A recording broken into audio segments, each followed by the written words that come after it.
In the 1950s, America had broken free from the shackles of wartime economics. It was walking with the swagger of a nation that had the world by the tail. Scientists had harnessed nuclear energy. Jet-propelled airplanes were breaking speed records, and the race to space was on. But perhaps more than anything else, one thing melded imagination and consumerism, putting this era in perfect context. The concept car. Unlike satellites, rockets, and jet planes, these dream cars were accessible. People flocked to auto shows to see concept cars in their titanium-bodied glory. They were snapshots of how America perceived its future. They were simply out of sight, unforgettable. But what happened to them? Most were destroyed. Some just plain vanished. But amazingly, some are still here.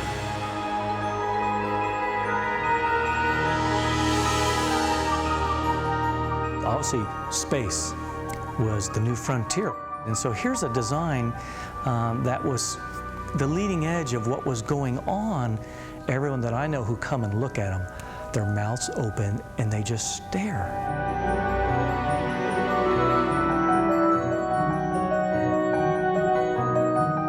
This is Fire Arrow number 2.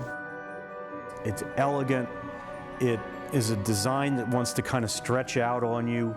It has an airy feel to me that some of the others don't quite capture. Reintroducing the 1953 Alfa Romeo BAT 5 and the 1954 Dodge Fire Arrow 2.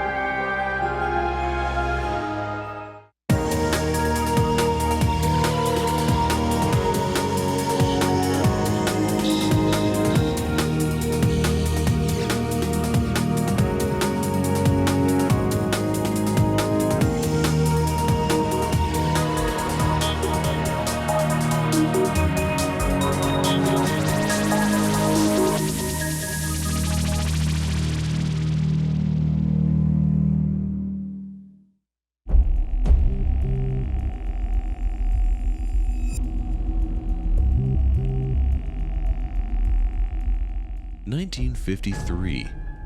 In Washington, D.C., the CIA creates the Robertson Panel for the sole purpose of investigating a sudden surge in UFO sightings. The Douglas X-3 Stiletto experimental jet aircraft takes flight and uses its abnormally slender fuselage to explore the possibilities of sustained supersonic speeds. Real or imagined, it seems the skies are full of surprises, but not every otherworldly sight is reserved for the heavens, and America isn't the only country where people are witnessing the unexplained. This is the 1953 Alfa Romeo BAT 5.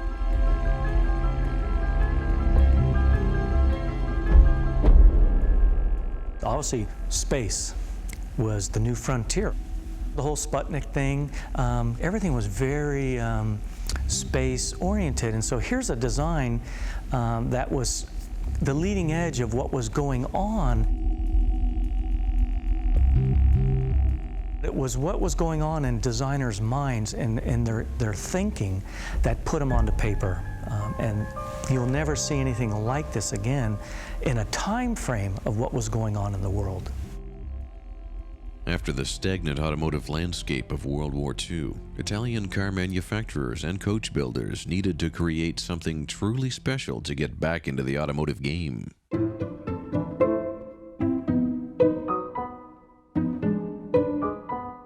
At the time, at post-war, a lot of the auto manufacturers were struggling, and the way they get business going were the auto shows. It was bringing the new designs onto the market, hopefully to get new customers buying the cars. It's an exercise of the coach company, Bertone, but they were on Alfa Romeo chassis.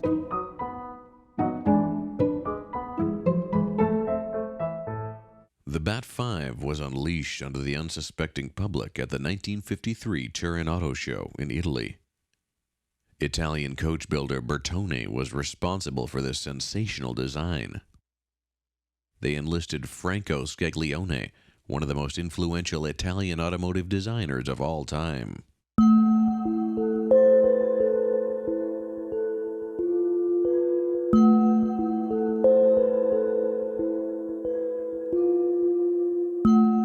Bertone, their head designer now, Scaglione, said, do us something for the auto show that's going to help us in the future financially. So he tried a few designs, nothing happened. After a few tries on the board, nothing. The one that they accepted was his design number 5, hence BAT-5.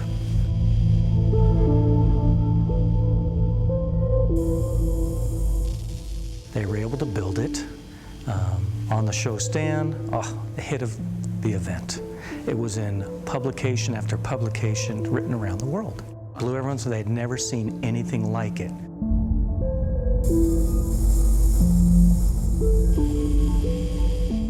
Across the pond in North America, outrageous ultra-modern concept cars were beginning to dominate auto shows. The Alfa Romeo BAT-5 was different. It looked futuristic, but in a decidedly organic way. Its immaculate flowing curves evoked images of a bat flying in the moonlight.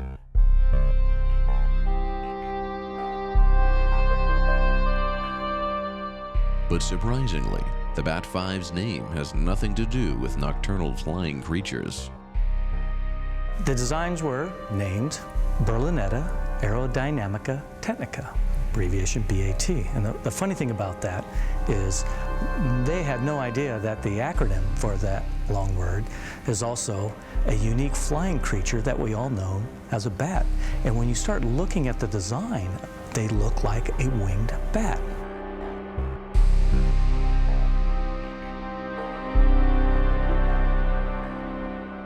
The BAT-5's mysterious design looked like it was pulled from the pages of a science fiction comic book. This concept car was never driven by a superhero, but it did have superpowers. One extraordinary ability that truly set it apart.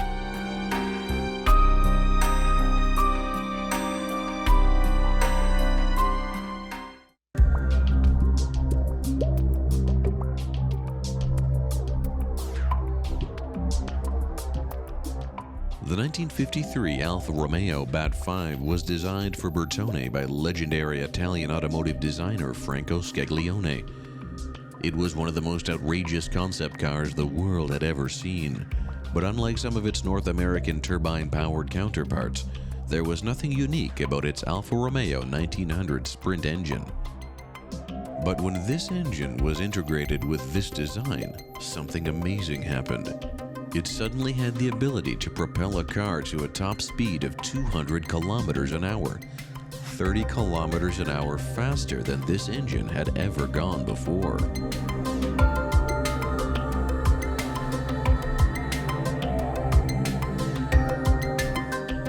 BAT-5, believe it or not, had a reduced drag that was so superior than any other production car, which means the engine worked less, got better fuel economy, and they figured overall there was almost a 50% savings on those two items right there.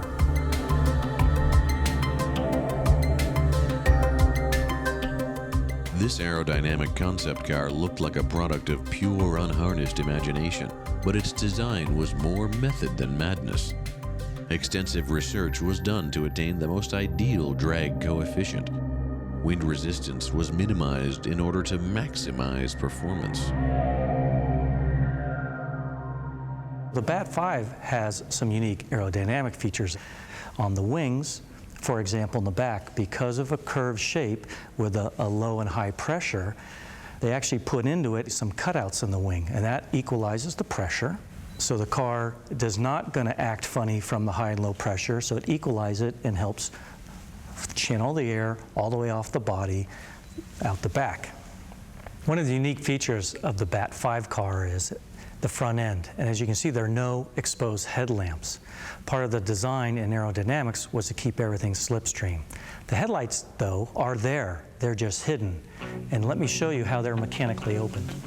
Down below here, there are two knobs, and by twisting them, it opens them up in the front.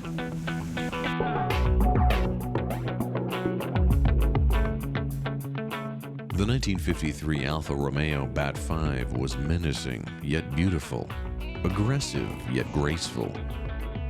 It helped engines go faster, and it made the world rethink the idea of what a car could be.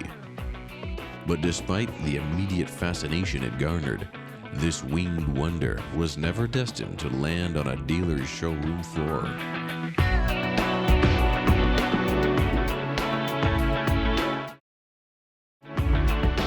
Automobiles post-war were very calm, very, not plain, but simpler. And to have something like this come out, A, it's ahead of its time design, but two, it's a little too much, I think, for the general masses to accept in an everyday car.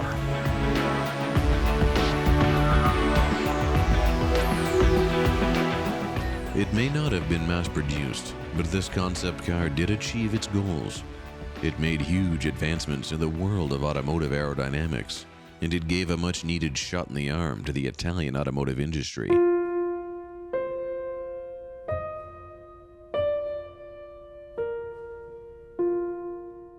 This ultra-modern concept car may have heralded the future, but sadly, there was no guarantee it was going to see it.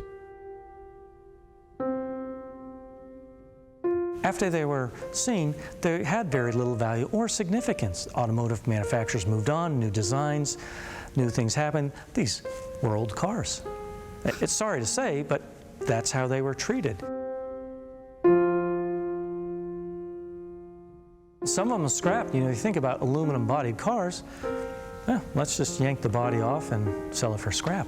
And it isn't until, years later, I'd say maybe even 20 years later, did people start realizing that some of these cars had great significance and influenced future designs. The 1953 Alfa Romeo BAT 5 made an impact, and fortunately it survived the rigors of the private market. Its impact was also strong enough to inspire the design of the 1954 Alfa Romeo BAT 7 and the 1955 Alfa Romeo BAT 9.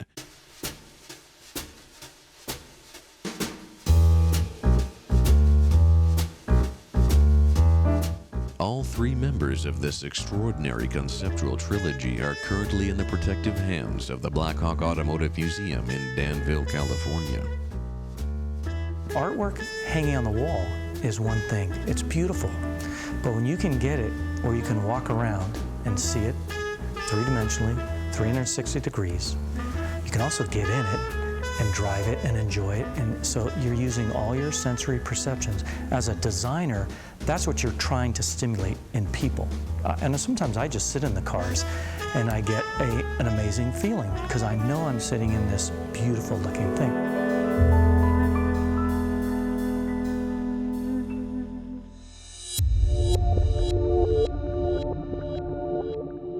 In the early 1950s, while most car companies looked across the galaxy for inspiration, Chrysler looked across the pond. Chrysler wanted to create some buzz about their product and to produce a series of concept designs that they would basically send off to Italy and have the Ghia coach building company produce.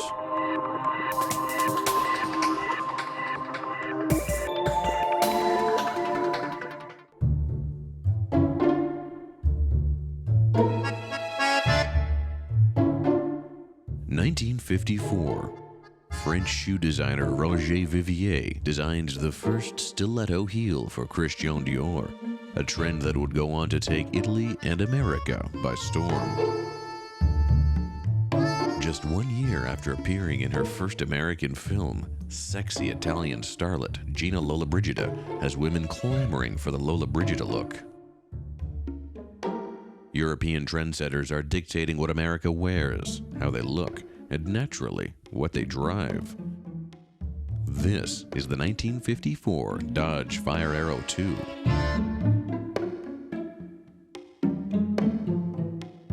Remember, the world's getting a little bit more global after World War II. You had an awful lot of people that had traveled during the war and were exposed to European designs, were coming home looking at American designs. People were looking at it going, gee, you know, wouldn't it be great to have something that looks a little different? Wouldn't it be great to have something, but still stay with an American company that we're familiar with? Powered by peacetime economics, North American automotive companies were making bold efforts to wow the car-buying public, and the golden era of concept cars was born. The winds of change were blowing hard, and it was time for Chrysler to raise their sail.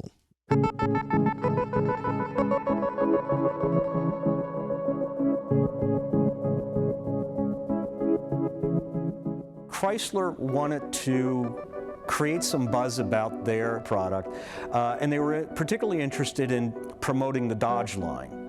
So they hired Virgil Exner to come into Chrysler and draw a series of concept designs for them that they would basically send off to Italy and have the Ghia coach building company produce concept cars for them.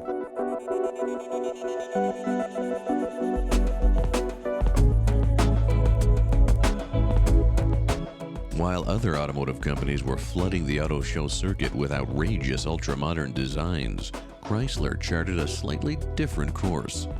The 1954 Dodge Fire Aero 2 had a distinct Italian flavor, an exquisite combination of modern looks and old-world charm.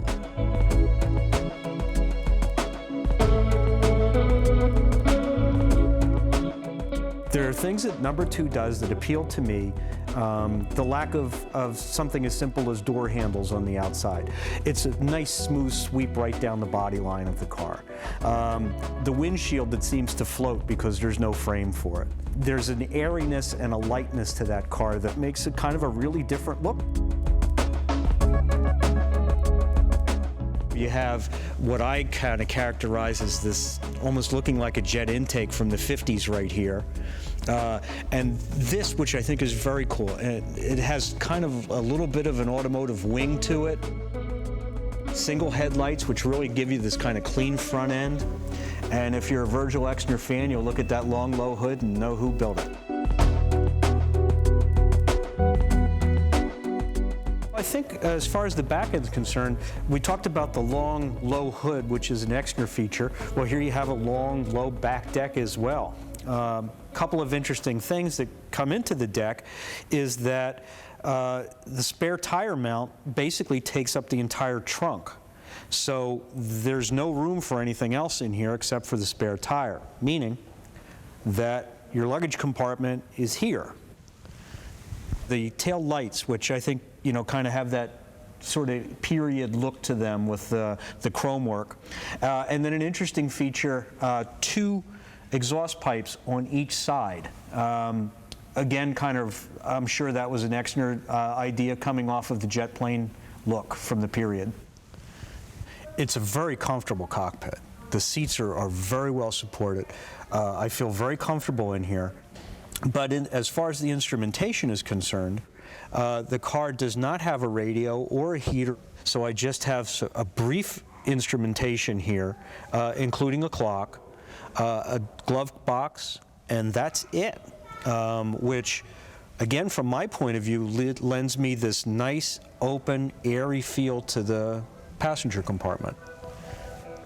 In the 1950s, concept cars with advanced hydraulics and turbine power were commonplace on the auto show circuit. But the 1954 Dodge Fire Aero 2 was different. This car was all about style and seduction.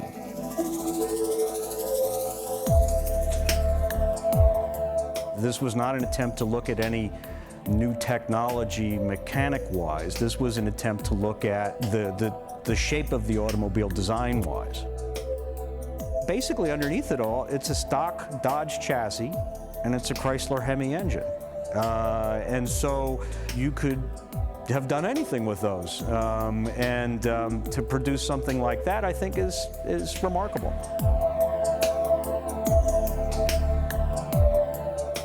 The Fire Aero 2 achieved its goal of attracting attention to the Dodge line. Even though it was love at first sight for most, this Bellissimo Bambino was never meant for the world of mass production. There are elements of 2 that are not, would not be suitable for a production car. I think the first thing that you're presented with when you sit in the car is just your sight line. The windshield in this case, it breaks my sight line in half. Part of the windshield is actually in my sight line, right at eye level. So my top of my head is above the windshield line and the bottom is below the windshield line, meaning that if somebody were taller than I am, you certainly would be challenged by being buffeted by the wind and whatever else was flying in it. No bumper, because I guess unless you have a really well-designed one, they tend to detract from the front end a little bit. It would be kind of in the way here. The 1954 Dodge Fire Aero 2 may not have inspired a mass-produced version, but it did inspire Chrysler to continue its unique series of Italian-flavored concept cars with the 1954 Dodge Fire Aero 3 and Fire Aero 4. The 1954 Dodge Fire Aero 2 was an exquisite example of automotive design. Elegant yet simple, modern yet classy, truly unique among its peers. After exhausting the show circuit, this concept car was lucky enough to escape the crusher, but after that, its fate was left to chance. I think the Fire Aero series cars in the 60s and even in the 70s, nobody wanted them. So they didn't have any collector value. They didn't have any financial value. They were sitting in the back of somebody's restoration shop, or they were sitting in somebody's garage. Fortunately, the 1954 Dodge Fire Aero 2 was saved from obscurity and peril. Now fully restored and reunited with the Fire Aero 4, it rests in the protective hands of the Blackhawk Automotive Museum in Danville, California. I think the Fire Aero series, a lot of the Chrysler products survived because Chrysler never had a hate period, a love-hate relationship. They just had a I don't care relationship. Luckily, a lot of employees that were instructed to cut the cars up, they cut them up very neatly, put them in the trash can, and then that night went to the trash can and pulled them out and boxed them and saved them for history.